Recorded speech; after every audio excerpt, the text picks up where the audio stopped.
Okay, let's dive right into this. We've got quite a stack of source material here, articles, notes, the whole lot, all really focused on one big thing. Yeah. How we navigate the tough stuff in life, stress, anxiety, fear, loss, those big changes. That's right. And our mission, really, in this deep dive is to sort of cut through the noise and pull out what these sources tell us about facing difficulty. It's about understanding what happens, inside us, but also finding the practical stuff, how to cope, how to move forward. Yeah, and what's really interesting here is how this material mixes the why, like the deep, hardwired reasons for our reactions, with some, honestly, surprisingly simple things you can actually do. Feels like a shortcut to being better prepared, maybe. Exactly. A practical guide. So let's start where this material begins. Looking at the body's basic reaction. When it thinks there's danger, it talks about this incredible, built-in alarm Oh, system. yeah. It's our ancient inheritance, isn't it? This material really reminds us when your body senses a threat, it doesn't mess around. It kicks straight into high gear. And you feel that, right? That rapid heartbeat, breathing faster. Totally. It's all about getting oxygen and energy pumped through your system because, evolutionarily speaking, you might need to fight or run right now. The ultimate prep for action. And the sources, they mention specific physical cues, like maybe pale skin. Right, as blood rushes to the big muscles. Or you might flush as it comes back. And your eyes. They adjust too. Pupils get wider, letting in more light so you get better peripheral vision. You're scanning for danger, basically. Okay. And that trembling feeling some people get. That's just muscles tensing up, getting ready. It's involuntary, totally primal.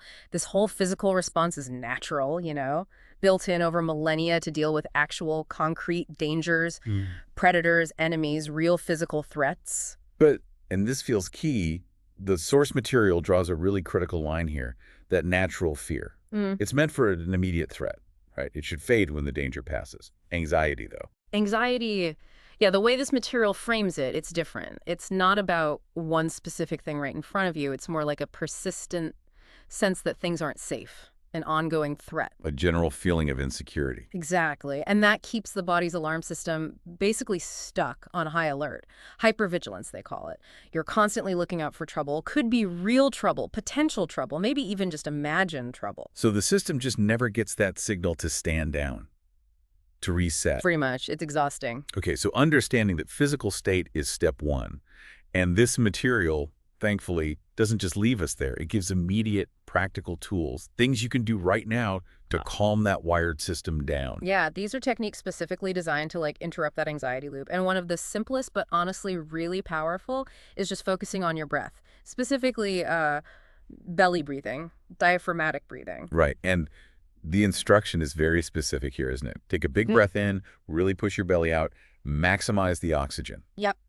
Hold it just for a second. And then this is the important part. Yes. Let it out. And make it an audible sigh, a big release. And crucially, make that out breath longer than the in breath. That longer exhale signals safety to your nervous system. Simple, but effective. The material suggests doing it just, what, 3 times? 3 times is often enough to feel a shift. Really focus on pulling the breath deep down into the belly, not that shallow chest breathing we do when we're anxious. That longer exhale. It feels grounding just thinking about it. Okay, what else? Acupressure comes up. Right. Presented here as an ancient technique, working with the body's energy. There's one specific point they highlight for stress and tension. How do you find it? You measure down 3 of your own finger widths from the crease of your wrist. On the inside, sort of in line with your middle finger. Okay, 3 finger widths down, and then... Just hold that point and gently massage it. Tight little circles for about 2 minutes, and importantly, do it on both wrists. It's something you can do pretty discreetly too. Good one. And then for those moments of just total overwhelm, when you feel like you just can't cope. Yeah, the source offers something maybe a bit counterintuitive. Play dead. Literally, lie down on the floor. Literally. Lie face down, prone, and just surrender. Let your body go completely heavy. Imagine sinking into the floor. The idea is to put everything else on hold. Just stop. Just stop. Let yourself completely surrender physically until you feel that wave start to pass, until you feel yourself calming down a bit. It's like hitting a reset button. Wow, that takes some vulnerability. Similar idea maybe is the go up the wall pose. Yeah, another physical posture. Simpler, maybe. Just lie on your back, scoot your hips close to a wall, and swing your legs straight up so they're resting against it. So your body's in an L shape. Exactly. The source kind of jokes if anxiety is driving you up the wall, you might as well go with it. It's actually really soothing, changes the blood flow, calms the nervous system pretty quickly. Just hang out there for a bit. Okay. And release your inner child. That sounds familiar. Like child's pose in yoga. That's essentially it. Kneeling, sit back on your heels, fold your body forward, rest your forehead on the floor, maybe stretch your arms out. Feels very safe, that pose. It does. The source talks about how soothing it is to curl up like that. It's brilliant for releasing tension in your neck and shoulders. Stay there as long as you need. Then there's head and hands, Yeah, which, people do instinctively, right? absolutely. And this material says, do it deliberately. Just the simple act of resting the weight of your head in your hands gives this gentle grounding pressure. You do it anywhere. Anywhere, sitting at your desk, on the bus, or lean against a wall, rest your head on your forearm. It's like an instant portable pause button. And sometimes Yeah. Sometimes you just need to move, right? Yeah. Get that energy out. Yeah, move it. That's the next technique. Just getting up and moving. Vigorous walking, maybe running if you can, even just stomping your feet. It helps discharge all that physical tension. And it even suggests. Well, yeah, if you've got privacy, yelling or screaming, let it out until you feel that pressure ease up. Sometimes a good shout is what you need. So lots of ways to tackle that immediate physical alarm state. But the sources, they go deeper, don't they? Emphasizing the power of just feeling things. Emotional release. Yes. This is such a core insight from this material. You don't actually need solutions right away when those big, difficult emotions hit. The first most important thing, just get the emotions out. Which feels scary sometimes. Like if I let myself feel this sadness or anger, it'll just take over, right? Like vandals, the source says. Right, that's a common fear. But the material argues the opposite. The real danger isn't feeling the emotions, it's suppressing them, trying to keep a lid on it. Because that blocks the flow. Exactly. Emotions, it suggests, are meant to move through us. Trying to ignore them or stuff them down, well, it just doesn't work. They pop up sideways, often in really unhelpful ways. And it actually makes things worse, like productivity-wise. Yeah, the material points out that being emotionally blocked up, worrying constantly, not sleeping well, that actually hinders your ability to function. It doesn't help you power through. So the message is, your feelings are valid. Yeah. They're there for a reason. It's okay to feel overwhelmed. Totally okay. And shaming yourself for feeling bad is just toxic. It adds another layer of suffering. So how do we release them then, according to this material? Well, several ways. First, maybe the simplest, is just to make room for them. Allow the feeling to be there. Don't fight it. Don't judge it. Just give it space. Let yourself feel its full extent. Paradoxically, that's the first step to letting it go. And music is mentioned as a tool. A powerful one. The suggestion is to deliberately choose music that matches how you feel. Sad music if you feel sad. Tender music if you feel vulnerable. Let the music help those feelings surface. Keep the tissues handy. Definitely keep the tissues handy. Let it come up and out. Writing is another one. Absolutely. Just grab some paper, a pen, and write. Don't think, don't edit, don't worry about making sense. Just let whatever needs to come out, come out. Start anywhere. Keep going till you feel done. Like a brain dump. Exactly. And also, writing unsent letters, pouring out your feelings to someone, maybe someone living, someone gone, even just, the universe or God. It's not about sending it. It's about the release for you. It's all about getting that flow going, stopping the blockage. That's the core idea. Okay, so we've looked at the body, we've looked at feelings. Let's shift now to the mind, because the sources are clear. Anxiety might feel physical, but it often starts with fearful thoughts. Yeah, that's a really profound point they make. And it suggests that overcoming fear isn't just about waiting for your circumstances to change. You can actually start feeling better before anything external shifts just by tackling your thinking. How? Well, one key strategy is about where you put your mental energy. It suggests actively investing in a vision of success, believing things can work out, putting as much energy into that possibility as you might currently be putting into imagining failure. That takes conscious effort. It does, and it leads right into how this material talks about worry. It's pretty blunt, actually. Worrying doesn't help. It says worrying does nothing. Nothing useful, anyway. It just causes distress, and maybe worse, it stops you from actually looking for solutions. Rehearsing disaster scenarios for things you can't control. Pointless waste of energy. And tied into that is this idea of accepting uncertainty. Exactly. Becoming comfortable with not knowing. Life unfolds, The material suggests trusting that process. Solutions might appear that you could never have predicted or planned for. There's a certain grace in letting go of needing all the answers right now. This exploration of the mind also encourages us to, dig deeper into our specific fears. Not just, I'm afraid of getting sick, but But what's under that? What does sickness represent? Is it fear of being helpless, of being a burden, or financial fear? Is it really about not having money? Or is it fear of losing face, feeling judged, feeling worthless? so dissecting the fear, naming the real beast. Yeah, bringing that bottom line fear out into the open often makes it seem, well, less huge, less We overwhelming. can break it down. Often, yes. You see, it's maybe made up of smaller, practical worries that you can start to address, perhaps with some help or planning. It demystifies it a bit. And the sources also suggest looking at the origins of our fears. Yeah. Are they actually relevant now? Right. So many fears, the material suggests, are leftovers from childhood. Things we were taught explicitly or implicitly, or just habitual ways of responding that we picked up. So, the prompt is, identify those influences. Is this fear based on your current reality as an adult, or is it an old tape playing? Can you step into your adult self here? It's like mental gardening then, dealing with leads. That's a great analogy the material uses. Manage your moods and thoughts like weeds. Notice those negative spirals starting early before they take root and just completely take over the garden, nip them in the bud, keep things healthier. And there's even a suggestion about changing how you talk, even if it feels fake. Yeah, a simple mindset shift through communication. Practice greeting people positively, like, how are you? I'm feeling great, thanks, even if you're, really not feeling great. The idea is it sends a different message to your own mind. Your mood can actually start to follow that positive signal. The material encourages you to press on with it, even if it feels really foreign or fake at first. It can reprogram things over time. Okay. And underlying a lot of this mental chatter, the ego comes into play. Big time. The material talks about the ego, the mind's sense of self, needing validation. It has to feel worthy. And if we don't give it that validation ourselves, Then it desperately seeks it from outside, from other people's opinions, from achievements, from status. So anxiety spikes whenever the ego feels threatened. Fear of failure, fear of judgment, fear of not measuring up. its biggest fear being Annihilation, essentially. Ceasing to exist in a psychological sense. So it goes into survival mode. And that feeling, that threat, is often felt most intensely when you're alone, when there's no external feedback to prop it up. that makes a lot of sense, how that internal dynamic could fuel anxiety. Okay, let's take these ideas now and see how they apply to a couple of really common, often stressful life areas, relationships and money. Right. And relationships, as the source material clearly states, are just prime territory for triggering anxiety. They touch our deepest stuff about self-worth, especially if we have history, past hurts, doubts about whether we're lovable.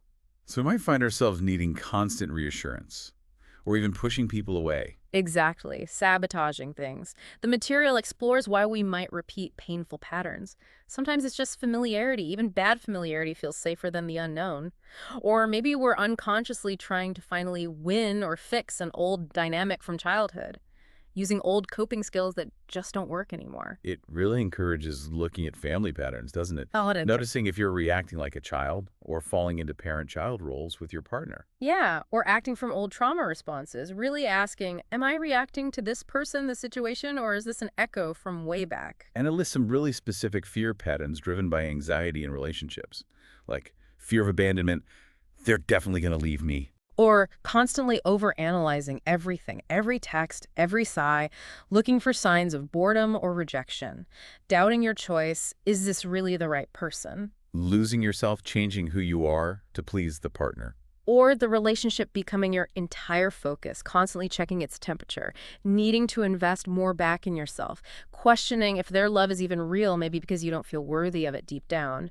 That need for self-love first. Sabotage comes up again, testing them, being passive-aggressive. And control. Feeling like the only way to be safe is to try and control your partner's behavior or It feelings. sounds challenging. Relationships are challenging. They push our buttons. They challenge our self-perception, pull us out of comfort zones, activate the inner critic, test our tolerance, bring up power issues, reopen old wounds. Oh, there's another side, right? Absolutely.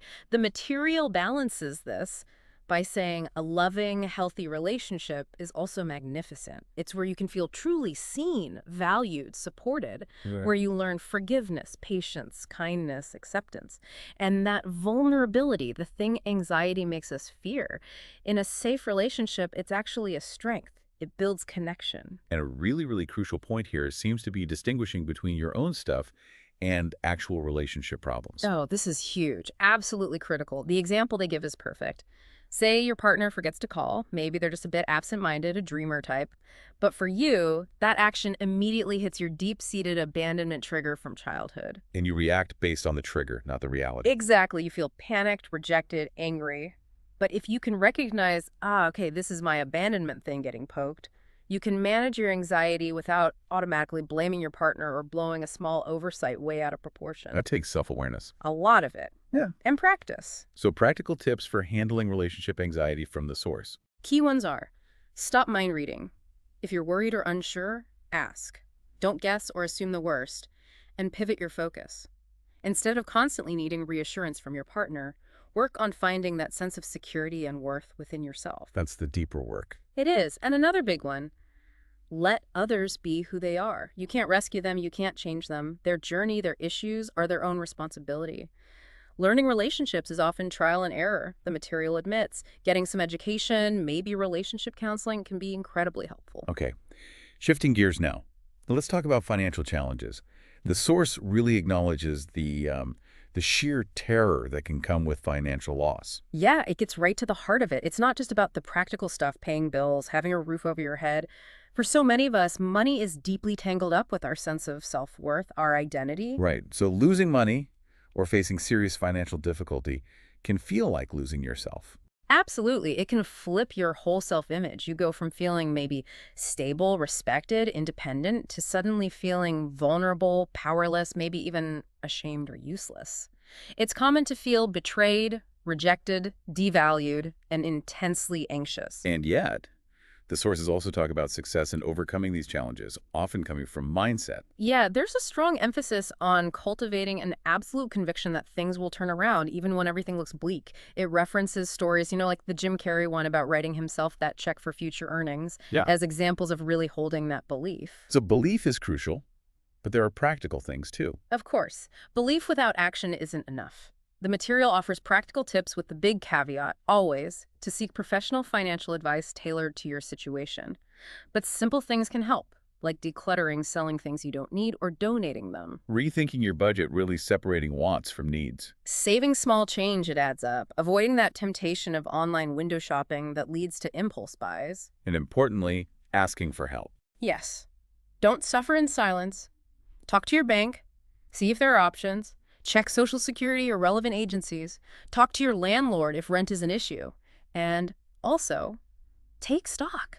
List your skills, your talents, your passions. What could become a source of income? Brainstorm possibilities. And what about the mental and emotional side of managing financial stress? Some good tips there, too, like consciously recall times in the past when money or support did flow to you. Remind yourself it's happened before.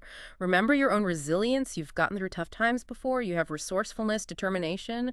Try to trust that this situation, too, will resolve in time. And it mentions generosity, even when you feel you have nothing. Yeah, counterintuitive, right? But practicing generosity, even in small, non-cash ways, a small gift, helping someone out can apparently signal abundance back to your own subconscious. Shift your mindset from lack. And gratitude. Huge one. Focus on what you do have. Genuinely appreciate it. Your health, relationships, a sunny day. Gratitude shifts your energy. Affirmations are suggested too. The simple phrases, repeated daily. All good now comes to me. Things always work out for me. Again, it's about reprogramming your internal state. It might feel silly, but it can work. The material briefly touches on those manifestation ideas. Start small, focus on the feeling, don't obsess over the how, release doubt, trust, repeat. Okay. So, bringing this all back together, the material keeps returning to this theme of acceptance, especially when facing those big life changes. Yeah, because big change or relationship ending, getting sick, aging, losing a job, it fundamentally means yesterday is gone. Today is different. And a lot of our pain, the material suggests, comes from fighting that. Wanting life to be how it was or how we think it should be instead of meeting it where it actually is. So acceptance isn't resignation, it's realism. Kind of. It's acknowledging, okay, this is just how ITIS right now. Wishing it were different, railing against it, just creates more suffering. Acceptance is the starting point for moving forward. And central to acceptance is staying present. Absolutely. Be here now. That phrase comes up. The past is done. You can't change it. The future hasn't happened yet. All your power, all your life is right here in this present moment. There's an analogy about diving, decompressing. Yeah, like after a deep dive, you have to come up slowly, decompress gradually. After a big life upheaval, it's similar. Pace yourself. Take things one step, one day, sometimes one moment at a time. Staying focused on the present helps you ground yourself again. And some final bits of wisdom from the source material. Just a few key things. Do what needs doing, but try to let go of that frantic urgency. Tune into the present moment. Notice how you actually feel. Learn to trust timing. Sometimes you need to wait for the right moment to act. And know when to stop. Crucial. Recognize when you need rest. You can't run on empty. Know when to let things go. When pushing harder isn't the answer. Self-care isn't selfish, it's necessary. And maybe the biggest overarching message that comes for all of this. Is probably faith. Yeah. Trusting yourself, your instincts, your abilities, but also allowing for the possibility that things can work out in surprising ways, expecting little miracles maybe, believing that there's some kind of support available, whether you call it the universe, life, God, whatever fits for you. Tapping into that support by having faith. And remembering those purple dots. Yes. Remembering to actively look for the good things, the purple dots, even when the blue dots of difficulty seem overwhelming. They're always both there, usually. It's about where you put your focus. Wow. Okay, so this deep dive, it's really taken us on quite a journey from understanding those primal body reactions To finding immediate tools for calm, like breathing and acupressure. to the absolute necessity of letting emotions flow, not bottling them up. Then wrestling with those fearful thoughts, the worry, the ego's role in anxiety. Applying it all to tricky areas like relationships and money worries. And finally, landing on acceptance, being present, pacing ourselves, and finding faith. It really feels like this material strongly suggests that. Well, maybe the external calamity isn't always the biggest part of the problem. Yeah, a huge chunk of our struggle comes from our internal reaction, how we interpret things, how we respond inside. So maybe a thought to leave everyone with is, if that's true, how might things change if we shifted our main focus? Less on frantically trying to fix the external situation and more on mastering our internal response to whatever life throws at us. How does that fundamentally change our relationship with difficulty itself? That's a powerful question. And critically, it's vital to remember, especially if you're in deep crisis right now, that help is available. You don't have to go through it alone. This source material specifically listed several resources, mainly Australian it seems, but the principle applies everywhere. Reach out. Some mentioned war. Emergency services are always there at 1,000 or 000.gov.au online. Beyond Blue, great for mental health support on 1-300-224-636 or beyondblue.org.au. Child Protection Victoria is 131278 or services.dhhs.vitsi.gov.ar Child Protection. Headspace, specifically for young people aged 12 to 25, is 1-800-011-511, headspace.org.au. Kids Helpline supports 5 to 25-year-olds. That's 1-800-55-1-800 or kidshelp.com.au. Lifeline offers 24-hour crisis support and counseling on 13 11 14, lifeline.org.au. Men's Line Australia is 1-300-7899-78 or mensline.org.au. The National Office for Child Safety has info at childsafety.pmc.gov.au. Respect provides support for victims of physical or sexual abuse. 1-800-737-1800-respect.org.au. And the Suicide Callback Service is 1-300-659-467, suicidecallbackservice.org.au. Please reach out if you need support.